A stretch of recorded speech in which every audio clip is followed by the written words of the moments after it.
For a supposedly great and mighty ruler, Tsar Dorton seems a little lost. Once known for his ruthless war-making, we find him in a funk. His armor doesn't fit anymore, his shield is rusted. He stumbles around a kingdom of grey dirt and tall grass, rattling his saber, and wearing a singlet caked in grease and grime.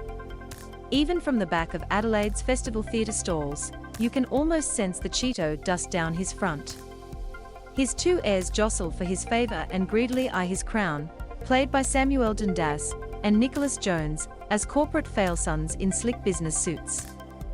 As has become his signature, the Berlin-based Australian director Barrie Kosky has uprooted Nikolai Rimsky-Korsakov's 1907 opera from its Russian folkloric setting, and goes wherever his sense of macabre whimsy takes us. Kosky's knack for the playful and absurd announces itself when we meet the soldiers and generals in Dorton's orbit. Recalling the giant schnauzers of his 2016 mounting of Shostakovich the Nose, Kosky depicts this compliant machinery of war as a pack of giant horse heads, bobbing on stockinged legs and cantering comically around the stage. They quiver with fear and nod along to their monarch's whims. Fools, yes we are, they echo in agreement, after invoking Dorton's scorn.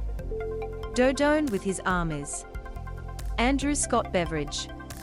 Dorton is convinced that foreign invaders amass at his borders, and loses sleep plotting preemptive action. He is visited by a bearded, loftily voiced astrologer, who brings the perfect gift for a paranoid king, who has it all: a golden cockerel that will warn him of danger. From its perch atop the tree that looms over the stage, the man-sized cockerel is a featherless, gold-smeared, Guillermo del Toro-worthy goblin bird. Its heraldic warning call, sung offstage by soprano Samantha Clark, only serves to raise the Tsar's stress levels. Soon, the princes are sent off to war. Completed shortly before his death, Rimsky-Korsakov's final work arrived in the wake of the Russo-Japanese War of 1904 to 1905. Now, 113 years after its premiere in 1909, Kosky's interpretation marks its first ever performance in Australia, after premiering at France's Festival d'Aix-en-Provence in 2021.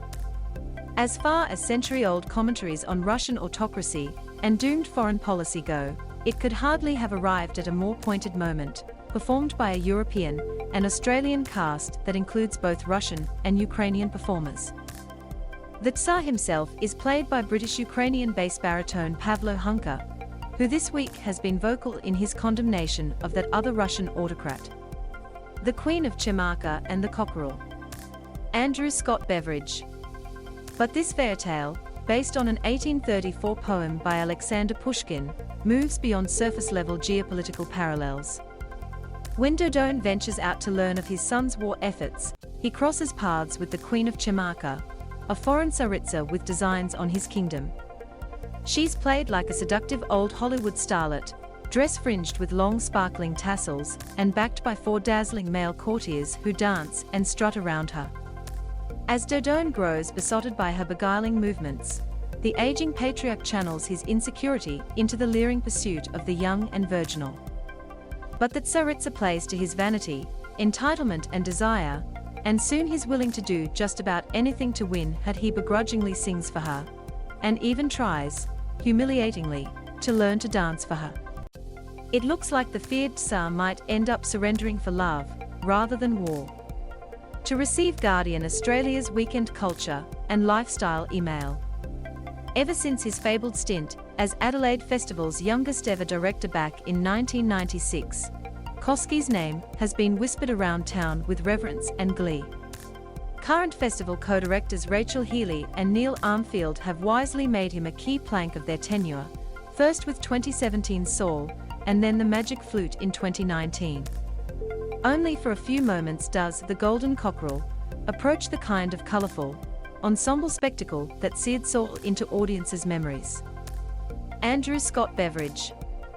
The Golden Cockerel is a different beast, and only for a few moments does it approach the kind of colourful ensemble spectacle that seared Saul into audiences' memories. But this is a funny, pathos-laden production, full of weirdly satisfying surprises. Rimsky-Korsakov's final score is a dizzying parting gift to the vocalists of the world, but the principal cast are in fine form, with the Adelaide Symphony Orchestra underneath them. After the initial bombast of all the king's horses and his douchebag sons, it's Jimadiva and Hunka's strange courtship that gives the golden cockerel its hypnotic energy, as we watch the Tsar and Tsaritsa pit youth, beauty and ambition against age and hubris. And like any good fable, the cockerel inevitably comes home to roost, and Kosky doesn't disappoint.